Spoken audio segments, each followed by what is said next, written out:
વસ્તુ પર 40% ડિસ્કાઉન્ટ મળતા એ વસ્તુની કિંમત 180 રૂપિયા થઈ જાય તો એ વસ્તુની મૂળ કિંમત કેટલી છે ચાલો ચેક કરીએ। હવે અહીંયા શું કીધું કે 40% ડિસ્કાઉન્ટ 40% ડિસ્કાઉન્ટ નો મતલબ શું કે 40% છૂટ મળે છે એનો મતલબ કે 100 રૂપિયાની કોઈ વસ્તુ હોય ને તો આપણે 40 રૂપિયા ઓછા આપવાના। ડિસ્કાઉન્ટ નો મતલબ શું થયો 40 રૂપિયા ઓછા આપવાના એનો મતલબ કે કેટલા રૂપિયા આપવા પડે 60 રૂપિયા આપવા પડે। તો અહીંયા ધ્યાન આપજો કે આ જે આપણે જે 180 રૂપિયા જે ચૂકવવાના છે ને 60% છે કેટલા છે 60% છે કેમ કે 40% તો ડિસ્કાઉન્ટ છે તો 60% એટલે કેટલા રૂપિયા તો કે 180 રૂપિયા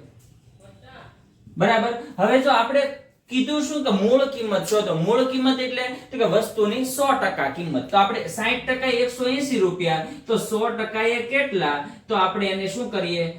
ચોકડી ગુણાકાર બરાબર ક્રોસ ગુણાકાર કરીએ બરાબર તો 100 ગુણ્યા કેટલા થશે તો કે 100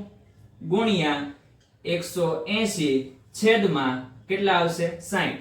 0 0 ગયા 18 એટલે કેટલા તો કે 6 તેરી 18 એટલે 6 6 કેન્સલ થયા વધ્યા કેટલા તો કે 3 100 ગુણ્યા 3 કરો એટલે કેટલા રૂપિયા આવે 300 રૂપિયા આવે તો વસ્તુની મૂળ કિંમત કેટલી છે તો કે 300 રૂપિયા બરાબર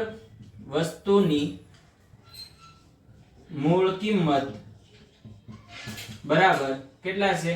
300 રૂપિયા બરાબર। જો તમને વિડીયો પસંદ આવ્યો હોય તો લાઈક કરો શેર કરો અને ચેનલને સબસ્ક્રાઇબ કરો।